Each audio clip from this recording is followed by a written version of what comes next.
ઓમ નમો નારાયણ. જય માતાજી. મિત્રો, આપણે કર્ણાટકમાં છીએ અને કર્ણાટકમાં આપણે કિષ્કિંધા નગરીમાં હવે આપણે જઈએ છીએ વાલીનો કિલ્લો જોવા.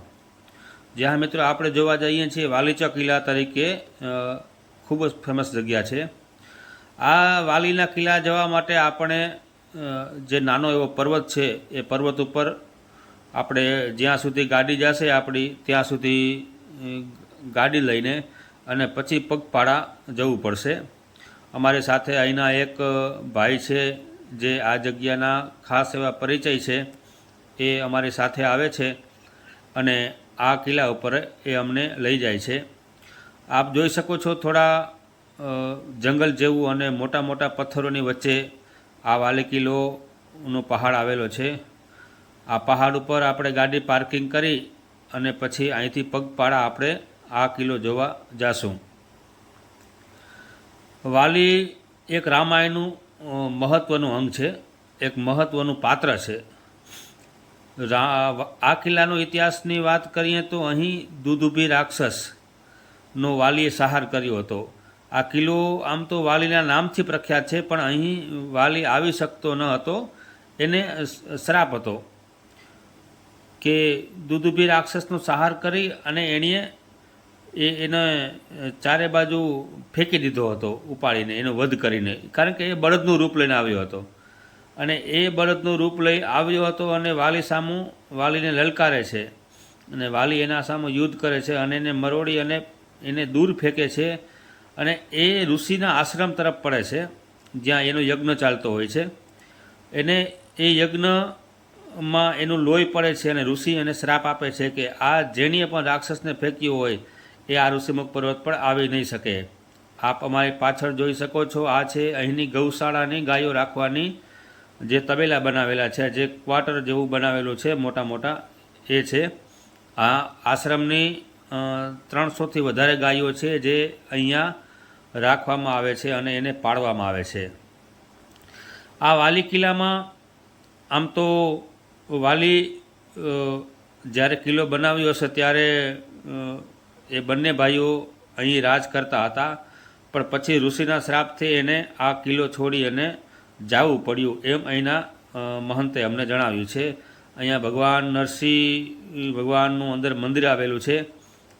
પહેલાં જાતાની સાથે જ ભગવાન નરસિંહનું આ મંદિર છે.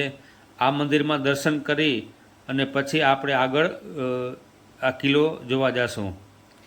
આ કિલ્લો થોડો ટેકરા ઉપર, ઊંચો પહાડી ઉપર આવેલો છે, જ્યાં આપ જોઈ શકો છો આવી નાની નાની સીડીઓ, જે પગથિયા છે એ પગથિયા ચડી અને આપણે આ કિલ્લા તરફ જાશું.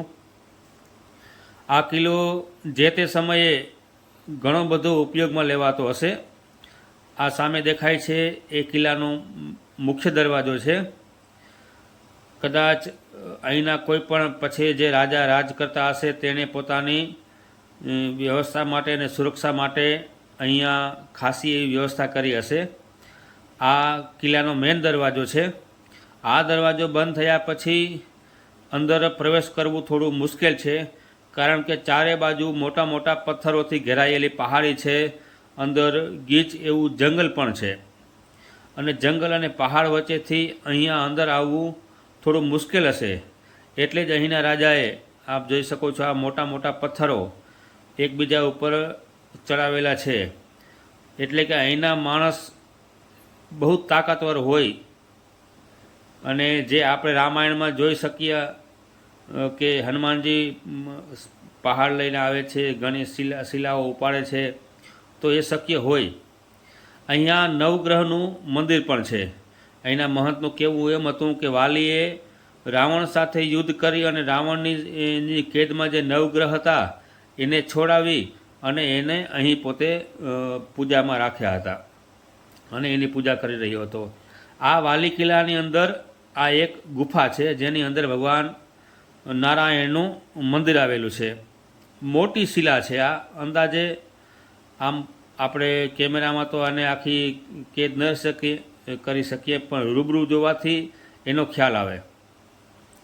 આ એક શિલાની અંદર એક ભોંયરું બનાવેલું છે, એની અંદર આ ભગવાન નારાયણનું મંદિર આવેલું છે. જ્યાં અંદર મહંત બેઠા છે જે પૂજા વિધિ કરે છે, ત્યાં દર્શન કરી અને પછી એ પહાડ ચારે બાજુ જે શિલાઓ છે એ શિલાઓની વચ્ચેથી આપણે આગળ જાશું વાલી કિલ્લામાં જે બીજા દર્શન સ્થળ છે તેના દર્શન કરવા માટે. આ વાલી કિલ્લામાં ઘણા બધા દર્શનીય સ્થળ આવેલા છે. તો અહીં 2 આશ્રમ પણ આવેલા છે, જ્યાંના મહંત ગાયોની સેવા પણ કરે છે અને એ આશ્રમ પણ હલાવે છે. અને એ આશ્રમ પછી અંદર શ્રી નારાયણ મંદિર, શ્રી વૈકુંઠ સ્વામી મંદિર આ વાલી કિલ્લાની અંદર આવેલા છે. અને એક માતાજીનું મંદિર પણ અંદર આવેલું છે. મા શક્તિ તરીકે એમને ઓળખે છે. આ શક્તિનું પૂજન કરી અને પછી અંદર આપણે વાલી કિલ્લાની અંદર જવાય છે. મોટા મોટા પથ્થરો એકબીજાની સાથે આ અથડાણા હોય અથવા તો એકબીજામાં રાખી દીધા હોય, જેની અંદર મોટી મોટી ગુફાઓ આવેલી છે. એટલે કે અહીં બધા સુગ્રીવ અને એ બધા અહીં એ પછી રહેતા હતા આ વાલી કિલ્લામાં. આ નવગ્રહ આપ જોઈ શકો છો, જે વાલી દ્વારા રાવણના કેદમાંથી મુક્ત કરાયેલા છે. અને એ બધાયનું નવગ્રહનું પૂજન પછી વાલી અહીં કરતા હતા, એવું એમ મહંતનું કહેવું હતું.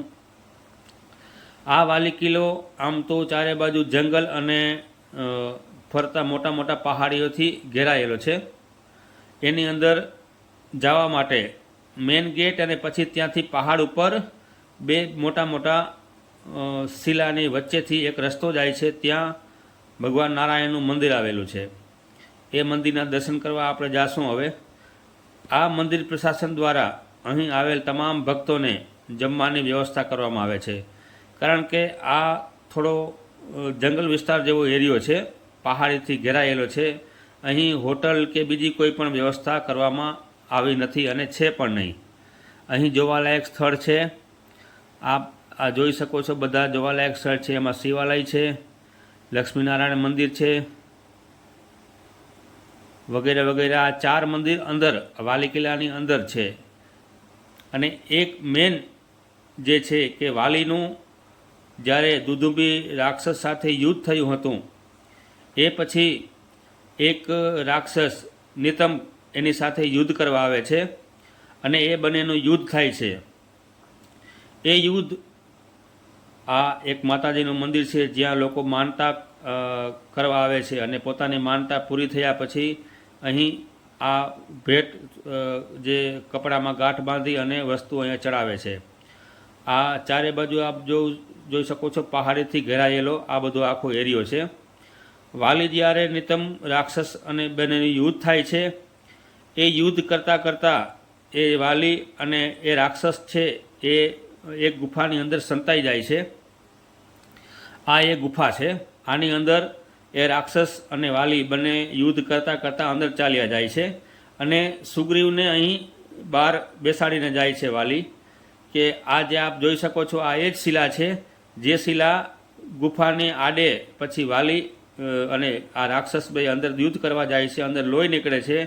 એટલે સુગ્રીવને એમ થાય છે કે વાલીનું મરણ થઈ ગયું હશે. છે પોતે આ શિલાને આડે મોટો પથ્થર રાખી અને આવી જાય છે. આવી કંઈક અહીંની વાત છે. પછી વાલી આવે છે અને એને ધક્કો મારીને બહાર કાઢે છે. આપણને આગળ આપણે વિડીયામાં. તો મિત્રો, આ વિડીયો આપણને કેવો લાગ્યો ચોક્કસથી જણાવજો અને અમારી ચેનલને સબસ્ક્રાઈબ કરજો. જય માતાજી, જય નારાયણ. મળીએ.